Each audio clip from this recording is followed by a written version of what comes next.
This is Penny Dreadful here at Comic-Con 2011, and I'm here with John Hazard of Frankenstein Superstar. Tell us a little bit about your comic here.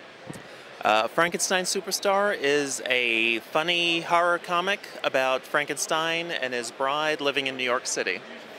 That's kind of cool. I was looking at the pictures, and I liked that the girls were kind of thick. They were a little healthy looking. That's partly personal preference, and it's a little bit of a statement. You know, they're like different than most of the girls you see on TV and in the movies and stuff. Is this only available on the web, or will you maybe one day get it on print? Yeah, I'm following kind of the classic webcomic model, which is, you know, kind of put it out for free. I've started in April, and when I have enough, I'm going to collect it into a book and sell it to the fans. Now, what inspired you to come up with Frankenstein Superstar, living in New York and dealing with the same problems, that we have to deal with? Well, I've always identified with Frankenstein. I'm kind of big and weird looking, and he's very awkward and sort of doesn't fit in with normal people, and I've always kind of felt that way.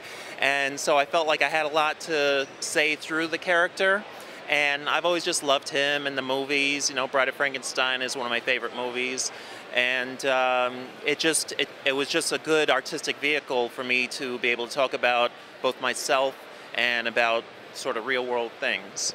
So he's going to have love problems with the Bride of Frankenstein? Is it love-hate, or is their relationship pretty good? Their relationship is pretty good. I mean, he's like a monster, and he kind of screws up a lot, and so, she has problems with that, and I mean, right now, a part of the story is that he sort of used to be famous as the real Frankenstein monster, but over time, as the economy has gotten worse, people kind of started to realize that they didn't have to pay him because his name is public domain, and so his wife is like, you have to get a job, and he's freaking out because he kind of doesn't know how to sort of do that. And I worked for Nickelodeon Online and got laid off last year, and so I'm kind of feeling the same things that Frankenstein is feeling, sort of trying to deal with the bad job market and things. Even the monsters are having trouble with the economy. That's that'd be cool. But thank you so much. That's really cool. I'm more interested now that you've explained all his situations to me.